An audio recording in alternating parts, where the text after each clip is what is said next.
तो नमस्कार प्रणाम स्वागत बाटे आप सबके राइटर बागी भाई के चैनल पर। भैया आज उपस्थित बानी रउआ सबके बीच में लेके लोकगीत बहुत बढ़िया मेटर सजौले बानी। एकदम नया कंपोजिशन गीत बाटे, मेटर भी एकदम ब्लास्ट बा।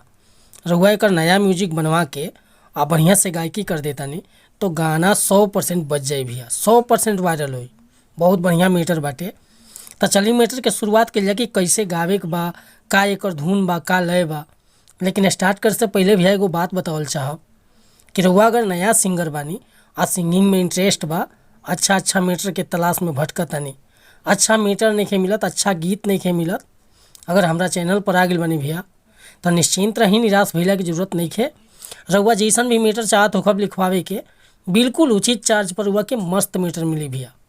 अच्छा ही नया म्यूजिक बनवावे के चाहतानी तबो रउआ संपर्क कर सकीले, बिल्कुल अच्छा म्यूजिक मिली रउआ के और चार्ज भी बिल्कुल उचित लगी। तो कहल चाह भैया कि चैनल पर नया बन तो चैनल के सब्सक्राइब कर ली, बेल आइकन प्रेस कर ली, ताकि हर रोज़ रुआ के नया नया मेटर सुने के, देखे के और गावे के मिलत रही भैया। काहे कि हर रोज़ हम नया नया मेटर लेके उपस्थित होनी रुआ सबके बीच में। और वह सब हमारे वीडियो देखते हो खब कि विजय भैया कैसन मेटर राइड करनी, कैसन मेटर डाली नहीं।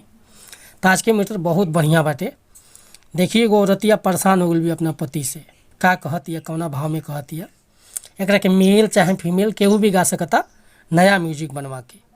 वाकई गर्दा कदी गाना एकदम नया, जो नचनिया वाला गाना आइल ना खेसारी भैया के, ओकरे टक्कर के गीत बाटे। तो देखी कौना भाव में उरतिया कहतिया, का कहतिया।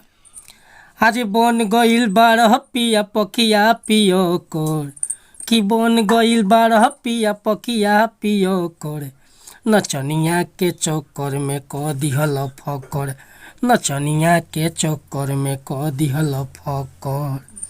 अरे घूमी घूमी खींच तार, हाँ घूमी घूमी खींच तार मुर्गा के तकर, नचनिया के चक्कर में क दिहल फकर, नचनिया के चक्कर में क दिहल फकर।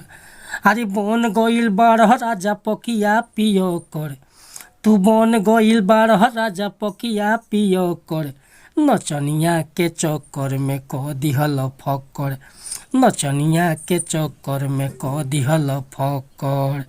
तो उम्मीद करता नहीं भैया ये मुखड़ा रुआ सबन के पसंद आयल होई। अगर ये मुखड़ा पसंद बा के फुल गीत लिखवावे के चाहता नहीं तो बेहिचक रुआ संपर्क कर सकीले। हमार व्हाट्सअप नंबर बाटे 8874473128। कोनो प्रकार के मीटर लिखवावे खतरा, अच्छा है नया म्यूजिक बनवावे खतरा। मिला तनी फिर से अगला वीडियो में कुछ नया गीत के साथ। तब तक क्लियर हुआ सब सहमति चाहता नहीं। नमस्कार प्रणाम धन्यवाद भैया। जय हिंद, जय भारत, जय भोजपुरी समाज।